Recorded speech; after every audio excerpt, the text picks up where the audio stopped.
नमस्कार, आप देख रहे हैं द भारत खबर। मैं हूं आपके साथ परवेश।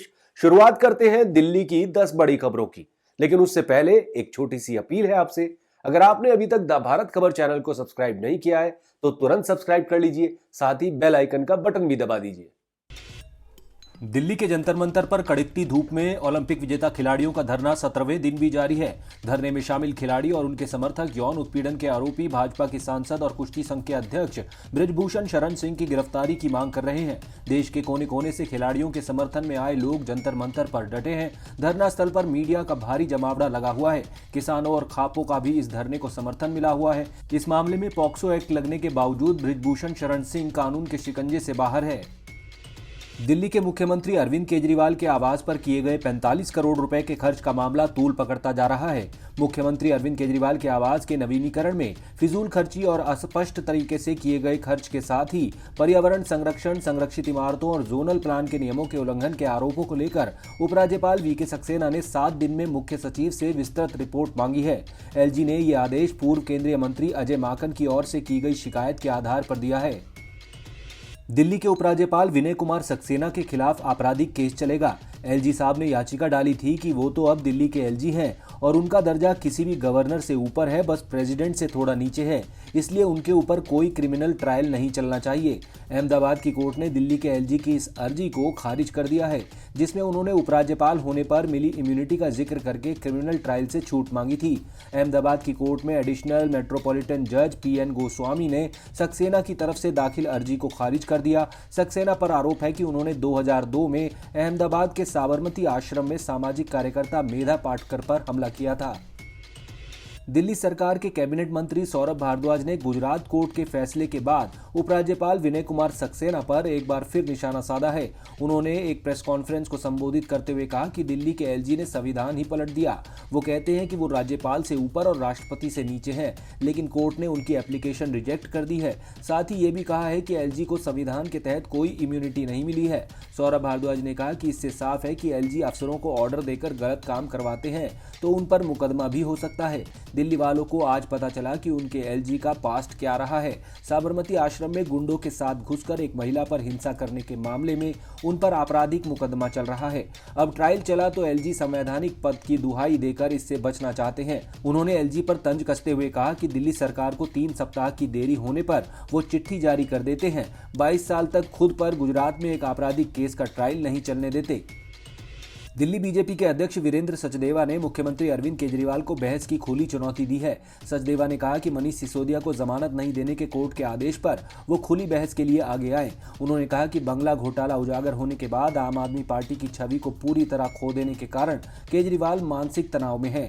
सीएम शराब घोटाले के 2 आरोपियों को जमानत मिलने के आदेश का बार बार हवाला दे रहे हैं। सचदेवा ने कहा कि शराब घोटाले से इनकार करने के लिए 2 आरोपियों के जमानत आदेश का तो जिक्र मुख्यमंत्री और उनकी पार्टी कर रही है, लेकिन सिसोदिया को जमानत देने से इनकार करने वाले अदालत के आदेश की अनदेखी कर रहे हैं, जिससे कोर्ट ने मनीष सिसोदिया को शराब घोटाले का मास्टरमाइंड सूत्रधार माना है। आम आदमी पार्टी के नेता राघव चड्ढा और बॉलीवुड की मशहूर एक्ट्रेस परिणीति चोपड़ा की शादी कंफर्म हो गई है और जल्द ही परिणय सूत्र में बनने वाले हैं। इसके पहले 13 मई को दोनों की सगाई होगी। दोनों मुंबई एयरपोर्ट से दिल्ली के लिए रवाना हुए। सूत्रों से मिली जानकारी के मुताबिक ये सगाई बेहद प्राइवेट और दिल्ली में होगी और इसके लिए 150 करीबी दोस्तों और परिवार के सदस्यों को आमंत्रित किया गया है। हालांकि शादी कब होगी इसकी जानकारी नहीं मिली है।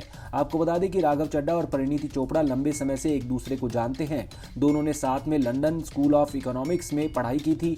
उन्हें पिछले दिनों मुंबई एयरपोर्ट और वहां के एक रेस्टोरेंट में साथ देखा गया था। आप सांसद संजीव अरोड़ा ने पिछले महीने कहा था कि दोनों जल्द शादी कर रहे हैं। वहीं सगाई की डेट ने सभी खबरों पर विराम लगा दिया है। दिल्ली मेट्रो में अभी हाल ही के दिनों में कई सारे आपत्तिजनक वीडियो सामने आए, जिसके बाद अब दिल्ली मेट्रो रेल कॉरपोरेशन की ओर से बड़ा फैसला लिया गया है। DMRC ने कहा है कि अब से मेट्रो कोच के अंदर फ्लाइंग स्क्वाड टीम ऐसे लोगों पर नजर रखेगी जो मेट्रो कोच के अंदर आपत्तिजनक वीडियो बनाते हैं। DMRC ने जानकारी देते हुए कहा कि मेट्रो कोच में जल्द ही पुलिसकर्मियों को तैनात किया जाएगा। वहीं पुराने मेट्रो कोच के अंदर CCTV कैमरे लगाए जाएंगे। आपत्तिजनक वीडियो बनाने वाले ही नहीं, इस तरह का व्यवहार करने वाले लोगों पर भी नजर रखी जाएगी। अब दिल्ली मेट्रो की रेड लाइन पर चलने वाली गाड़ी के कोच में CCTV कैमरे नहीं हैं, लेकिन इनको लगाने की प्रक्रिया शुरू हो चुकी है। दिल्ली पुलिस की स्पेशल सेल ने पानीपत में सरपंच के भाई समेत 2 लोगों को मुंह में गोली मारकर हत्या करने वाले गैंगस्टर राकेश को गिरफ्तार कर लिया है। हरियाणा पुलिस ने उस पर 50,000 रुपए का इनाम रखा था। द्वारका जिला पुलिस नंदू गैंग का नेटवर्क तोड़ने में जुटी है। बीते सप्ताह 300 पुलिस वालों ने दिल्ली एनसीआर में 23 ठिकानों पर छापेमारी की थी। ये छापेमारी सुबह से छावला, बाबा हरिदास नगर, नजफगढ़, झज्जर और सोनीपत में की गई, जहां से भारी मात्रा में कैश और हथियार बरामद हुए। मटियाला में बीजेपी नेता सुरेंद्र मटियाला की हत्या में कपिल सांगवान और नंदू गैंग का नाम सामने आया था। तिहाड़ जेल में हाई सिक्योरिटी सेल पर दबाव कम करने के लिए 3 नए हाई सिक्योरिटी सेल बनाए जाएंगे। बताया जा रहा है कि मौजूदा सेल में ज्यादा कैदी होने से उन पर निगरानी रखने में दिक्कत आ रही है। नए सेल में 20 से कम कैदी रखने पर विचार चल रहा है ताकि उनकी निगरानी सही ढंग से हो सके। जेल प्रशासन की शुरुआती जांच में पता चला है कि टिल्लू ताजपुरिया की हत्या में जेल कर्मियों की लापरवाही के साथ साथ हाई सिक्योरिटी सेल में ज्यादा कैदियों के बंद होने की बात भी सामने आई है। तिहाड़ जेल संख्या 8-9 में सबसे बड़ा हाई सिक्योरिटी सेल है और ये जेल 2 मंजिला है। टिल्लू की हत्या के दौरान यहां करीब 40 कैदी बंद थे। टिल्लू की हत्या के बाद यहां से कुछ कैदियों को दूसरे सेल में भेजा गया है। अब यहां करीब 30 कैदी बंद हैं। जेल प्रशासन इसकी संख्या घटाकर 20 करना चाहता है। दिल्ली में पिछले 8 साल में 100 से ज्यादा अफसरों को भ्रष्टाचार के आरोपों में गिरफ्तार किया गया है। साल 2015 से 2022 के बीच हर साल कम से कम 1 दर्जन अधिकारियों को रिश्वत लेन देन के आरोपों में गिरफ्तार किया गया। ये खुलासा एक आरटीआई के जवाब में हुआ है। इनमें से ज्यादातर दिल्ली जल बोर्ड, एमसीडी और राजस्व विभाग के हैं, जहां आम लोग अपने कामकाज के लिए पहुंचते हैं। हालांकि इस दौरान 144 केसों में फाइल किए गए चार्जशीट में चालान या चार्जशीट तो दायर किए गए, लेकिन केवल 32% में दोष साबित हुआ है। इनमें सबसे ज्यादा अफसर दिल्ली जल बोर्ड के हैं। इसके अलावा एमसीडी और रेवेन्यू डिपार्टमेंट के 18 अफसर इस अवधि में गिरफ्तार किए गए हैं। दिल्ली सरकार के अफसरों के खिलाफ भ्रष्टाचार की 169 शिकायतें अलग अलग चरण में हैं। आप देख रहे थे दिल्ली की 10 बड़ी खबरें। अगर आपको हमारी ये खबरें पसंद आई तो लाइक कीजिए, कमेंट कीजिए और इसे अपने दोस्तों के साथ व्हाट्सएप पर शेयर कीजिए। नमस्कार।